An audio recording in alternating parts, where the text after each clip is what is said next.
Y he aquí que voz vino de Belén y dijo a los segadores: Jehová sea con vosotros. Y ellos respondieron: Jehová te bendiga. Y vos dijo a su criado, el mayordomo de los segadores: ¿de quién es esta joven? Y el criado, mayordomo de los segadores, respondió y dijo: es la joven moabita que volvió con Noemí de los campos de Moab. Y ha dicho: te ruego que me dejes recoger y juntar tras los segadores entre las gavillas. Entró pues y está desde por la mañana hasta ahora sin descansar ni aún por un momento. Oremos. Padre Celestial, en esta hora te damos gracias por permitirnos una vez más acercarnos a tu palabra para poder meditar en ella, para poder reflexionar en tu verdad. Queremos pedir tu favor, tu gracia, tu sabiduría, y que al meditar en tu palabra, tu Espíritu Santo quiera abrir nuestros corazones para comprender tu verdad. Señor, prospera tu palabra en lo que la has enviado, por amor de tu nombre. En Cristo Jesús te lo pedimos y te damos gracias. Amén. Pueden tomar asiento, hermanos, y vamos a continuar con nuestro estudio del libro de Ruth. En el capítulo 2 se nos introduce en el nuevo comienzo para la vida de Noemí, para la vida de Ruth, y se ponen los reflectores en aquel que tiene la capacidad y las cualificaciones necesarias para redimir a estas mujeres en su condición.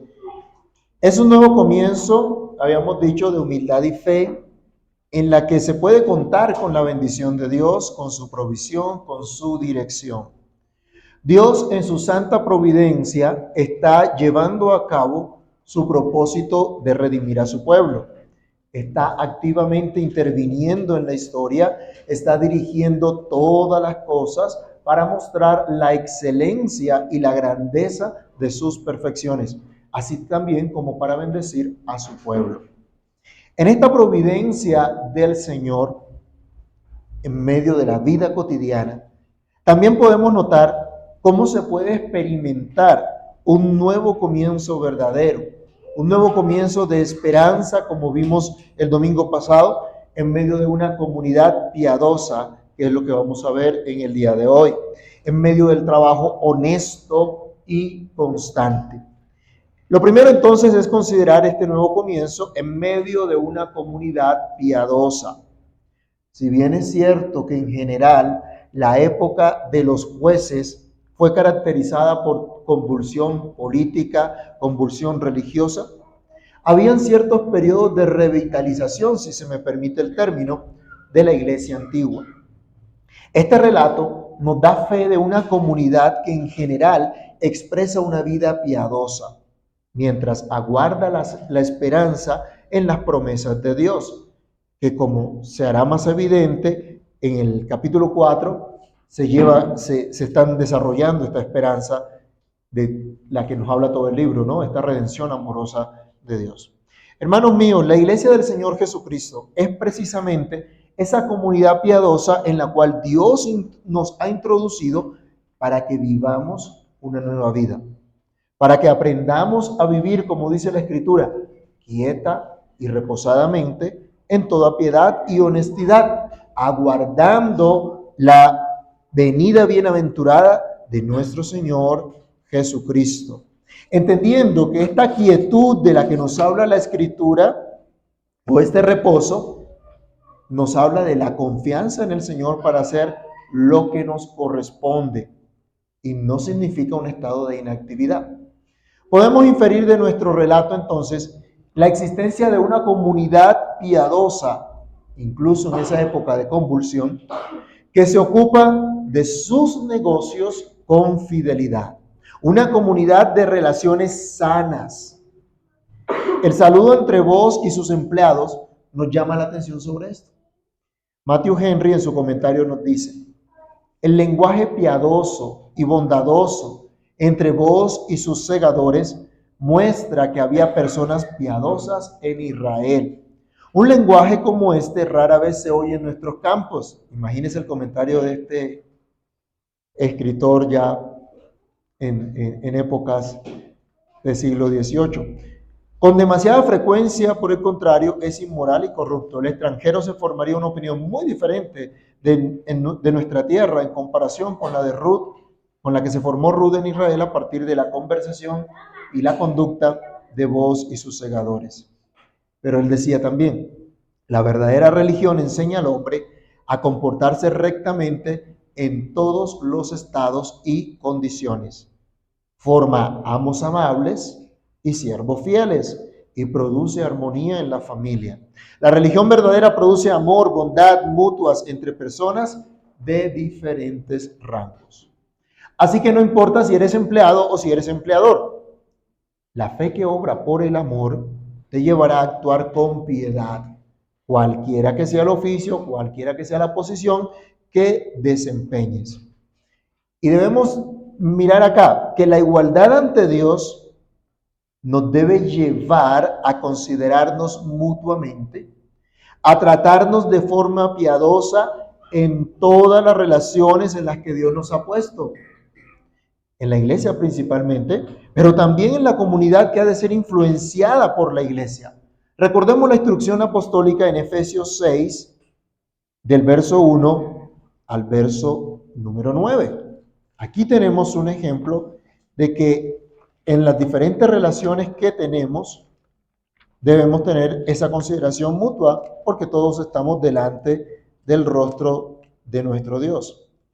Efesios capítulo 6, del verso 1 al 9 dice, hijos, obedeced en el Señor a vuestros padres, porque esto es como justo. Honra a tu padre y a tu madre, que es el primer mandamiento con promesa, para que te vaya bien y seas de larga vida sobre la tierra. Y vosotros, padres, no provoquéis a ira a vuestros hijos, sino criadlos en disciplina y amonestación del Señor. ¿Y qué más sigue diciendo? Siervos, obedeced a vuestros amos terrenales con temor y temblor, con sencillez de vuestro corazón, como ¿a quién? Como a Cristo, no sirviendo al ojo como los que quieren agradar a los hombres, sino como siervos de Cristo de corazón, haciendo la voluntad de Dios, sirviendo de buena voluntad como al Señor y no a los hombres, sabiendo que el bien que cada uno hiciere, ese recibirá del Señor, sea siervo o sea libre. Y vosotros, amos, haced con ellos lo mismo, dejando las amenazas, sabiendo que el Señor de ellos y vuestro está en los cielos, y que para Él no hay acepción de personas. ¿Qué encuentran los que son traídos por Dios a su iglesia en nuestros días, en nuestro tiempo? ¿Qué encuentra la gente en nuestra comunidad visible que adora al Dios vivo y verdadero? ¿Estamos desarrollando esas sanas relaciones que honran a Dios y que dan seguridad para los que son traídos a estar con nosotros, a seguir juntos esta carrera que tenemos por delante? Nos esforzamos consciente, sinceramente, en desarrollar tales relaciones sanas por el hecho de estar todos delante del rostro del Dios del pacto. Una comunidad piadosa de relaciones sanas también es una comunidad de aceptación y respeto. No vimos en nuestro relato rivalidad entre el amo y sus sirvientes. No vimos la lucha de clases entre el rico y el pobre. No se vio esto. No vemos dos bandos opuestos, cada uno mirando qué triquiñuela hacer para sacarle ventaja al otro. Sino que vemos dos tipos de personas que sirven al mismo Dios. Uno como administrador, ejerciendo señorío de sus bienes, y otros colaborando en esta administración de dichos bienes, cada uno en su propio rol, cada uno en su propia posición, para la gloria de Dios. ¿A dónde llevó Dios a Ruth a espiar? Al campo de este hombre, al campo del cual era dueño Booz, pero al campo donde había unos trabajadores que junto con Booz estaban delante del rostro del Señor. Y dice nuestro texto que Booz pide para sus trabajadores que el gran yo soy, que el Dios que siempre es fiel a su pacto, esté con ustedes. Que esté con ustedes en su trabajo, que esté con ustedes en su labor. Y es interesante que en la construcción de la palabra, de esta bendición, Dios esté con ustedes, es muy similar a este nombre Emmanuel del que se habla en Isaías, porque es Dios con vosotros. Y esto es lo que está pidiendo vos a estos obreros, que Dios esté con ustedes. Lo está pidiendo por este Emmanuel en medio de ellos. Y sus empleados contestan con la misma cortesía y piedad y piden para su jefe que ese Dios del pacto, que ese Dios siempre fiel, te haga bendito. De pronto nuestra traducción, al decir que Dios te bendiga, ya nosotros estamos tan habituados a ese Dios te bendiga que no encontramos mucho la fuerza de lo que quiere decir. Pero el sentido es, el único que puede hacerte bendito, el único que puede darte bendición es Dios. Y ellos están pidiendo que Dios, intensamente lo están pidiendo, la forma de expresarse es una forma intensa, que Dios te haga bendecir, que Dios te haga prosperar. ¿Es lo mismo que dicen los sindicatos hoy con sus empresas? ¿Es lo que hacen los trabajadores hoy día? ¿Es lo que busca el Ministerio de Trabajo? Un poco diferente, ¿no? Bastante diferente. Entonces ellos están pidiendo que sea Dios el que te haga bendecir. ¿Puede una mente piadosa leer estos saludos piadosos sin desear el regreso de aquellos tiempos sencillos y primitivos? Nos decía un comentarista. Esta aceptación y respeto, por lo tanto, produce una armonía entre empleador y empleado. Pero esta armonía reside en la dependencia mutua de la providencia de Dios. La fe viva en Dios es el mejor vínculo entre un amo y sus trabajadores. Previene el abuso de poder, por un lado, y la insubordinación presuntuosa por el otro. Hermanos míos, en lugar de sindicatos en las empresas, debería haber jefes y empleados temerosos de Dios. Así ambos serían prosperados. Como verán, tenemos mucho trabajo por hacer desde acá. Mucho discipulado todavía para que hayan empresas y empleados temerosos de Dios. Quiera Dios que en nuestra iglesia local, cada uno de nosotros, cada familia, entienda su llamado a experimentar la gracia de Dios en medio de esta comunidad del pacto, al estar todos delante del rostro del buen Dios. Que podamos buscar juntos servir al Señor en un ambiente de respeto y aceptación de todos aquellos que Cristo ha traído a esta comunidad del pacto. Pero esta comunidad piadosa también es una comunidad de responsabilidad. Se nos dice que Booz es visto en este texto como un hombre piadoso que es diligente en sus negocios. Diligente. Y esta palabrita, hermanos, debemos recordarla una y otra vez. Y le digo a los jóvenes, a mis hijos, a los hijos de los demás hermanos acá, especialmente jóvenes, hay que aprender a ser diligentes. No dejar para última hora las cosas. No dejar el estudio para última hora. El trabajo, las responsabilidades que se les asignan para última hora. Hay que aprender a ser diligentes. La mano perezosa, ¿qué le va a pasar? ¿Qué dice la Escritura? Empobrece, no va a prosperar. Pero la mano que es diligente, dice, será prosperada. Hay que aprender diligencia. Vos era un hombre diligente, ferviente de espíritu. Y decía otro comentarista, rico, pero religioso. Una rareza. Porque por lo general, cuando la gente es rica, suele olvidarse de Dios. Pero este hombre cumple unos criterios espectaculares. Porque tiene riquezas, es ilustre, como veíamos en el capítulo, en los versículos anteriores, pero es un hombre piadoso, un hombre religioso de verdad. Qué bueno, porque acuérdense a quién se está apuntando, ¿no? De quién se nos está hablando. Vos sientes responsabilidad por todos los que trabajan en su campo. No deja todos los asuntos solamente a sus mayordomos, a sus trabajadores. Él mismo va al campo durante el tiempo laboral, inspecciona, hace seguimiento y no es mal visto por esto. Hermanos, esto nos debe llevar a recordar a nuestro amante Salvador, que está siempre pendiente de su pueblo, el que responde por nosotros. Esta es una muy buena noticia. Cristo es nuestra cabeza y Él es el que responde por nosotros. Y está intercediendo por nosotros ante el Padre constantemente.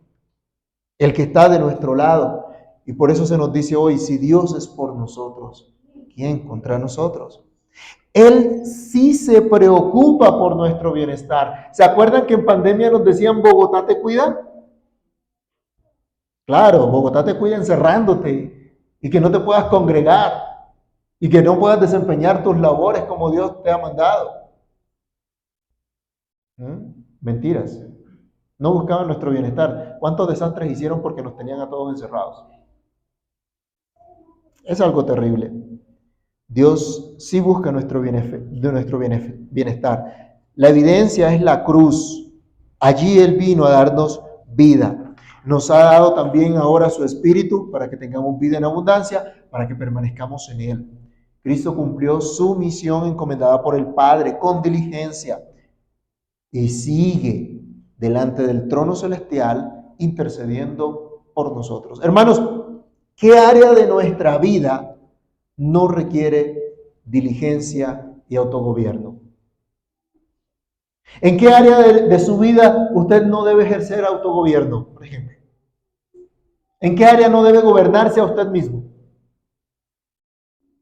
¿Acaso no nos manda Dios a usar dominio propio? Eso es autogobierno. En todas las áreas. Pero le pregunto a los que están estudiando, a los que están en colegio, a los que están en universidad, ¿no deberían hacer esto, llevar a cabo estos estudios con empeño, con diligencia, al ser esto parte de su responsabilidad? ¿Cómo administran ustedes los recursos, los dones que Dios les ha dado para desarrollar sus estudios? Pero hablo también a los que tienen un negocio o una empresa. ¿No deberían velar por el buen funcionamiento de su negocio, por el buen funcionamiento de su empresa? ¿No deberían ser diligentes en llevar a cabo su trabajo y velar porque los que colaboran en su trabajo lleven a cabo sus tareas de tal forma que Dios sea honrado y tanto ustedes como sus colaboradores sean beneficiados? Pero aún más, hablo a los ancianos, a los líderes de la iglesia. ¿No deberían los ancianos supervisar la iglesia del Señor como les ha sido mandado por Dios, como aquellos que deben dar cuentas? ¿No le pidió cuentas vos a su mayordomo acerca de la joven que estaba en el campo y que nunca había visto en su propiedad? ¿De quién es esta joven? Tal vez él había escuchado de Ruth, de lo que había hecho. Más adelante en otros versículos él lo va a expresar, pero no la había visto personalmente. Y ahora encuentra una jovencita, parece que era muy jovencita todavía, allí en su campo. ¿Qué pasó acá? ¿Quién es esta joven? Y le pide cuentas al mayordomo. Interesante, ¿no? Él no va y le dice, hey, fulana, ¿quién eres tú? ¿Cómo te llamas?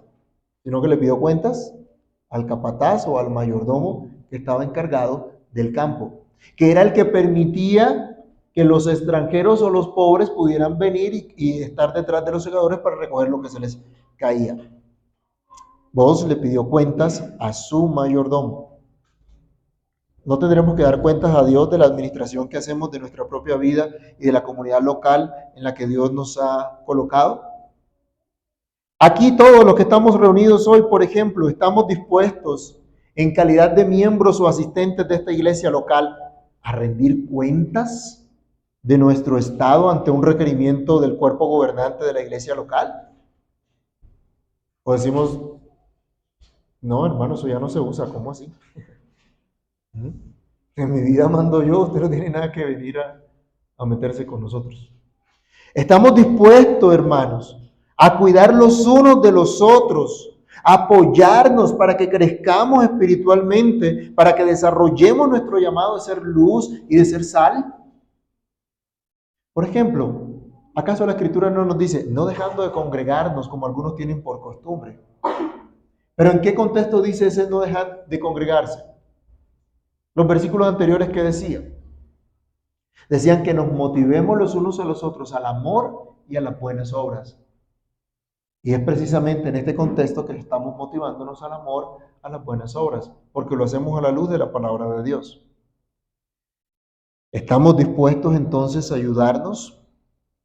Esto hace parte de esa comunidad piadosa que pone Dios, el Dios del pacto, en la que tenemos que hacer todas las cosas para su gloria, en la que Él es el centro de todo, para quien hacemos absolutamente todo. Entonces se nos dice en nuestro relato, llega vos, pide cuentas de quién es esta joven, y se hace una descripción maravillosa del trabajo de Ruth. De aquí quiero que consideremos que este regreso, este nuevo comienzo de Noemí y de Ruth, implica también trabajo constante. Llega a una comunidad piadosa, pero se implica un trabajo constante. Noemí y Ruth llegaron a la casa de pan, pero había que trabajar para comer. ¿Contaban con la bendición de Dios? Claro que sí, pero esto no las eximía del trabajo. Por cierto, esa idea de trabajar poco y ganar mucho, ¿de dónde viene? La música popular que dice que yo no nací para el trabajo, todo ese cuento. ¿De dónde viene? Esa idea, ¿de dónde viene? Ahí sí, como dicen unos hermanos, del mismísimo diablo, del mismísimo infierno. Esa es una idea diabólica, perversa. Dios no puso a Adán a trabajar en el huerto, incluso antes del pecado. El trabajo es una bendición de Dios. Es una bendición de Dios. Pero vivimos en una sociedad donde solo quiere estar en placeres. Muchachos que trabajan se ganan la platica, ¿para qué?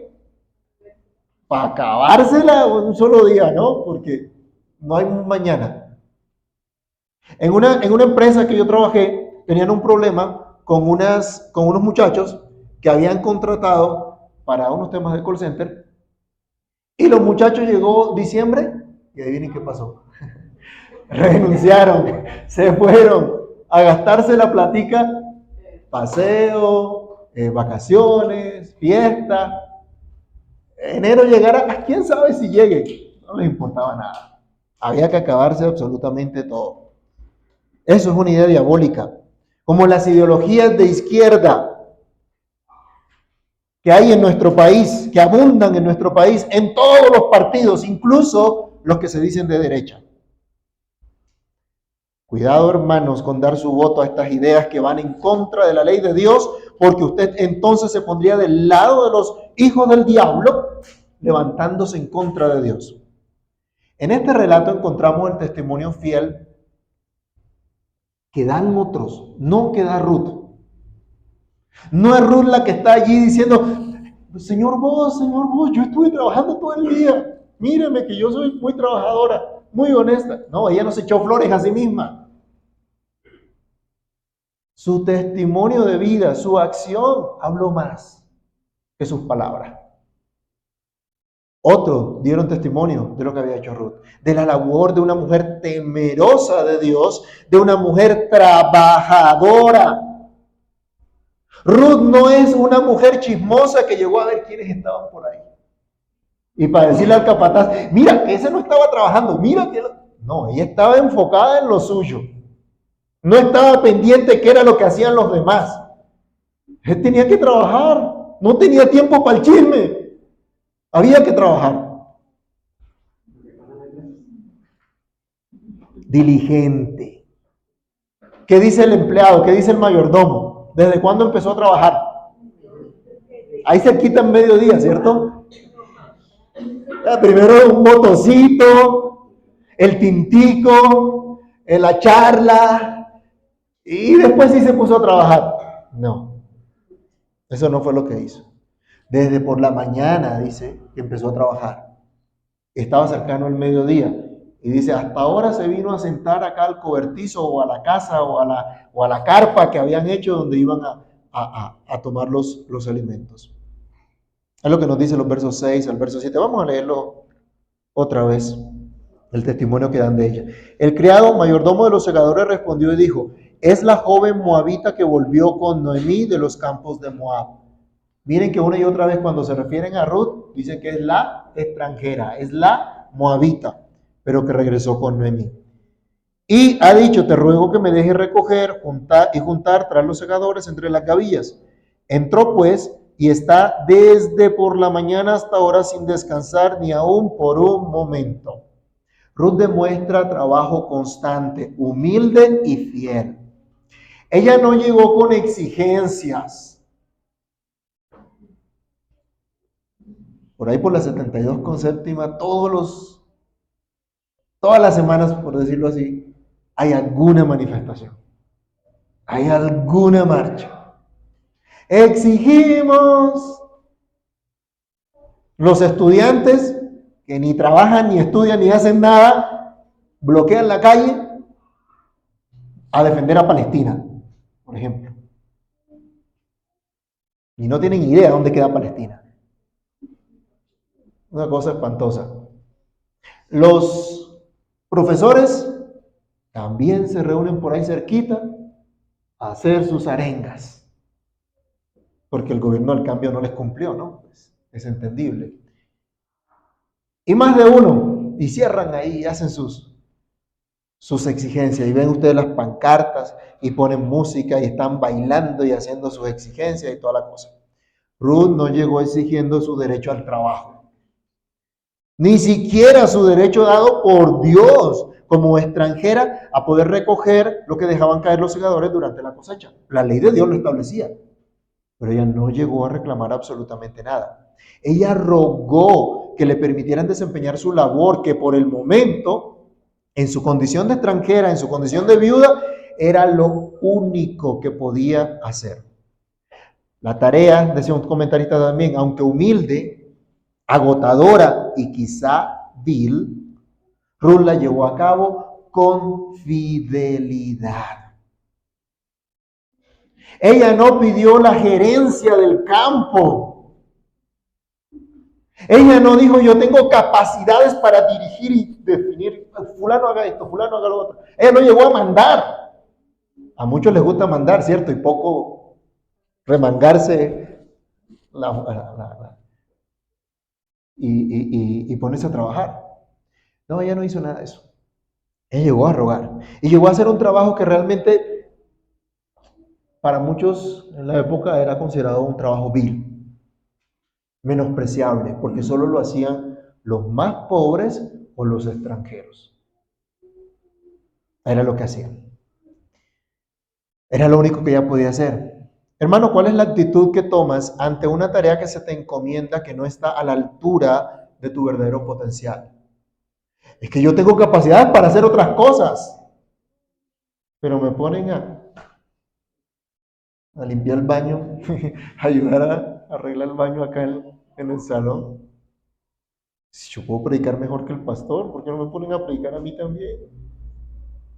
O bueno, no sé, cualquier cosa que se pueda colocar.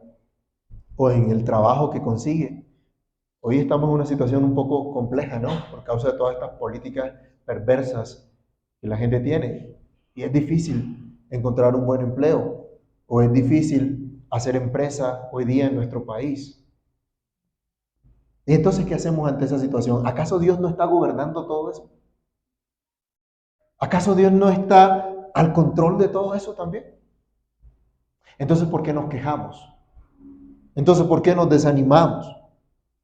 La tarea que tienes a mano tal vez sea lo que puedes hacer o o el mejor trabajo que Dios quiere que hagas en este momento.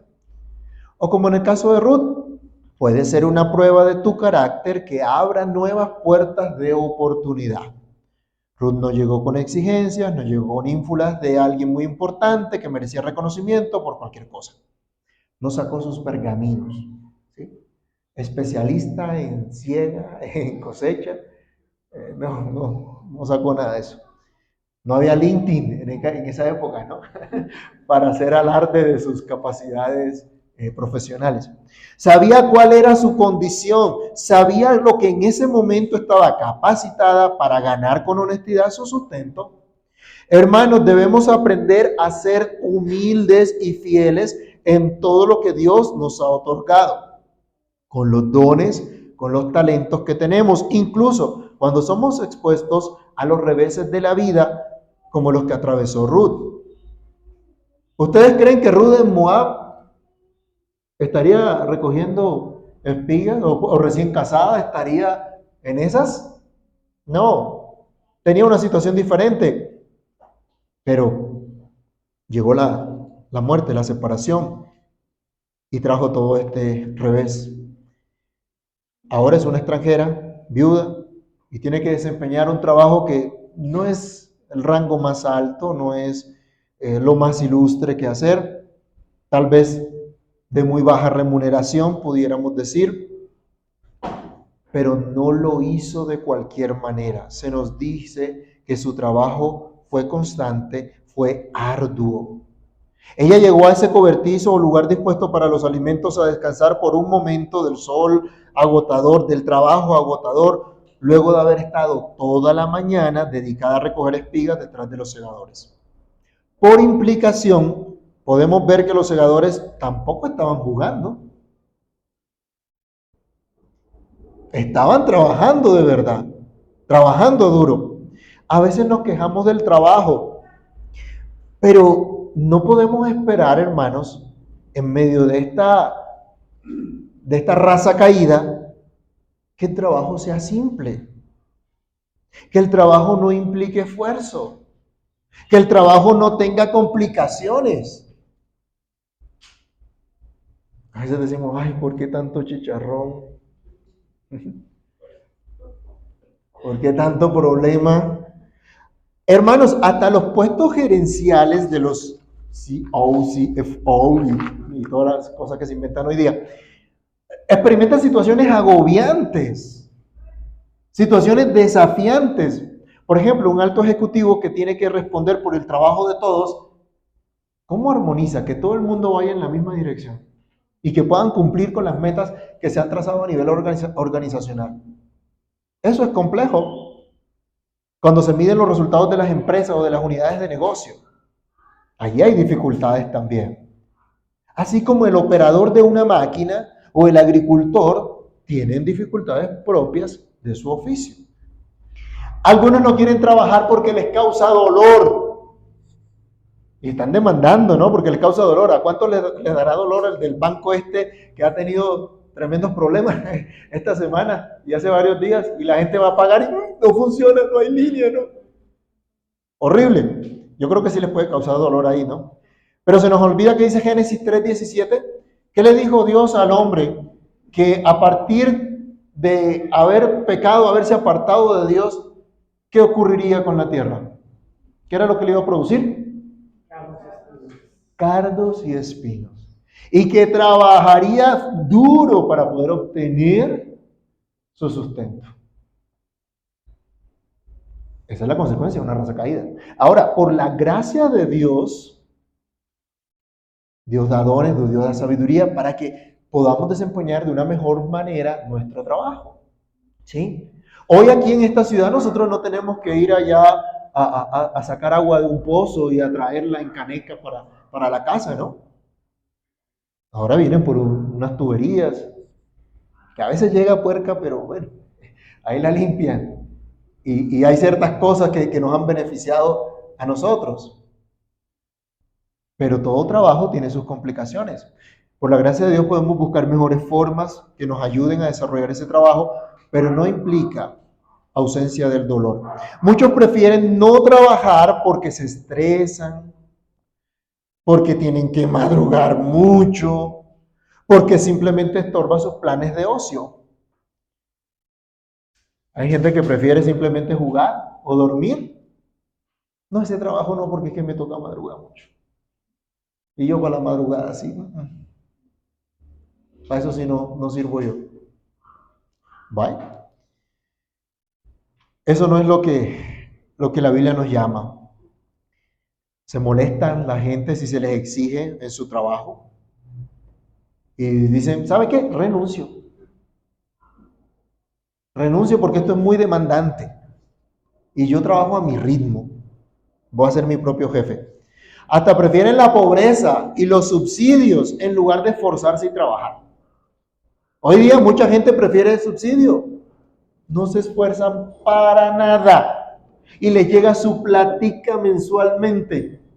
No alcanza para gran cosa, pero no tienen que esforzarse. Y no tienen que pagar impuestos por esa platica. Les queda librecita. A usted y a mí, que nos toca esforzarnos fue bastante, y si recibimos un sueldo, por derecha va el descuento. A ellos que reciben subsidios, nada, nada, mijito. Y si pudiera, le daba más. Eso es injusto, eso es perverso. Si bien aquí se resalta el testimonio del trabajo constante de una mujer extranjera que vino al pueblo de Dios, es un ejemplo para todo verdadero creyente a atender su llamado de gobernar la creación de Dios desde el lugar donde Dios lo puso, con los dones, con las capacidades que Dios le ha dado, lo cual nadie ha dicho que será fácil. Nadie ha dicho que no vaya a ser agotador. Pero no podemos perder la visión de quién es el que está a cargo de todo, de quién es el que está inspeccionando todo para que se lleve de acuerdo a su plan, a su propia gloria y para beneficio de su pueblo. No podemos dejar de considerar a aquel que se humilló a sí mismo para venir a redimirnos, tomando un cuerpo como el nuestro y muriendo en una infame cruz. Así que, mis hermanos, este nuevo comienzo de Noemí y de Ruth estuvo marcado por una esperanza firme, por humildad y fe, con la bendición de Dios, que las trajo a una comunidad piadosa en la que ese trabajo constante a su tiempo sería recompensado mucho más de lo que ellas imaginaban. Hoy, saber que Cristo ha perdonado todos nuestros pecados en la cruz nos debe llevar a experimentar ese nuevo comienzo en nuestras vidas para alejarnos del pecado y disfrutar la provisión de perdón y de nueva vida que tenemos en Cristo. Nos debe llevar a ser parte de esa comunidad piadosa que es la iglesia. Nos debe llevar a desarrollar relaciones sanas en donde todos dependemos de Dios y donde todos queremos vivir para la gloria de Dios, pero en donde también todos desempeñamos de manera individual nuestra propia responsabilidad, nuestro propio oficio. Cada uno debe trabajar en lo que Dios le ha puesto para honrar al Señor, para disfrutar de Él para siempre. Como individuos, como familias del pacto, tenemos mucho trabajo por hacer. En ocasiones nos sentiremos agotados, pero con nosotros está el Dios del pacto que es siempre fiel y que está empeñado en bendecir nuestro trabajo para Él, que como dice la Escritura, nunca es en vano. Oremos.